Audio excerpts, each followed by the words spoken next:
मयंक एक multinational company में branch manager की जॉब करता था।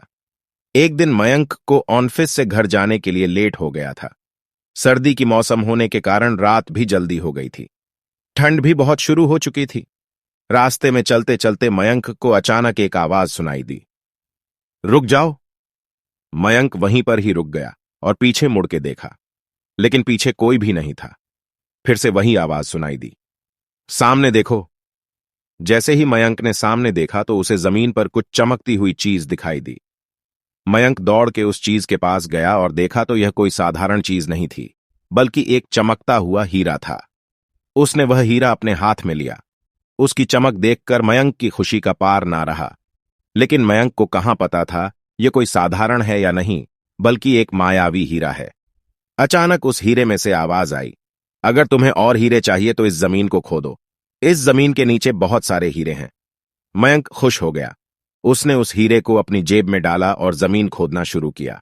करीबन 2 फीट खोदकाम करने के बाद अचानक मयंक डर के मारे चिल्लाने लगा। इसके कारण उसका संतुलन खो गया और जमीन पर गिर पड़ा, क्योंकि उस गड्ढे में से हीरे मोती नहीं बल्कि किसी इंसान का कटा हुआ सर मिला।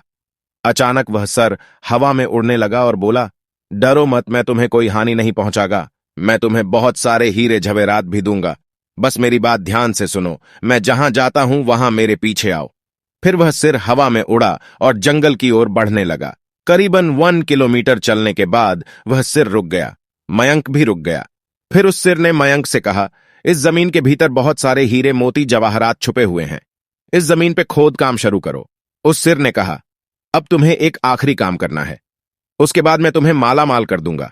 तुम्हें कहीं से भी एक लोटा खून लाना होगा। मयंक ने बोला, 1 लोटा खून? पर मैं 1 लोटा खून कहां से लाऊंगा? उस सिर ने कहा, चलो मेरे साथ। वो डरावना चेहरा मयंक को साथ लेकर थोड़ी दूरी पे गया। वहां उसे एक इंसान को जाते हुए देखा। वो सिर बोला, उस इंसान को मारकर उसका खून ले आओ। मयंक डर गया और बोला, नहीं नहीं, यह मुझसे नहीं होगा। मैं यह नहीं कर सकता। अगर तुमने यह काम नहीं किया तो मैं तुझे बहुत बड़ी मुसीबत में डाल दूंगा। फिर तुम्हारी पूरी जिंदगी नर्क बन जाएगी।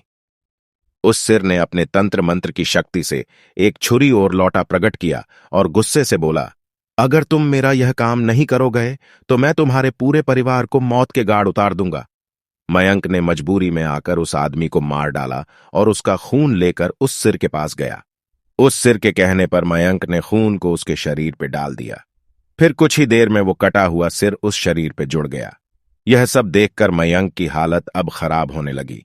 वो उस भूत को देखकर काफी डर गया। जैसे ही वो भूत जिंदा हुआ तो जोर जोर से हंसने लगा और डरावनी आवाज में बोला, तुमने बहुत बड़ी गलती कर दी कि तुम्हें मुझे फिर से जिंदा कर दिया। अब मैं सिर्फ तुम्हें ही नहीं बल्कि इस पूरे शहर को मौत के गाढ़ उतार दूंगा। डर के मारे मयंक के मुंह से आवाज भी नहीं निकल रही थी। वो अपने जान बचाने के लिए वहां से दौड़ा, लेकिन उस भूत ने छलांग लगाकर मयंक को जमीन पे गिरा दिया और बोला, मुझे बहुत भूख लगी है, अब मैं तुम्हारा मांस खाऊंगा। जैसे ही उस भूत ने मांस खाने के लिए आगे बढ़ा कि तुरंत ही उसका सिर धड़ से अलग हो गया। मयंक समझ नहीं पाया कि आखिर यह चमत्कार हुआ कैसे। जब मयंक ने पीछे मुड़कर देखा तो एक अघोरी बाबा खड़े थे।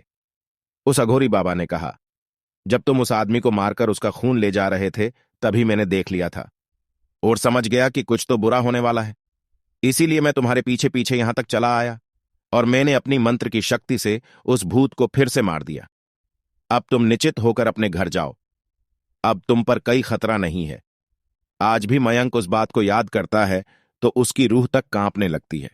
दोस्तों, आपको यह कहानी कैसी लगी प्लीज हमें कमेंट करके जरूर बताएं।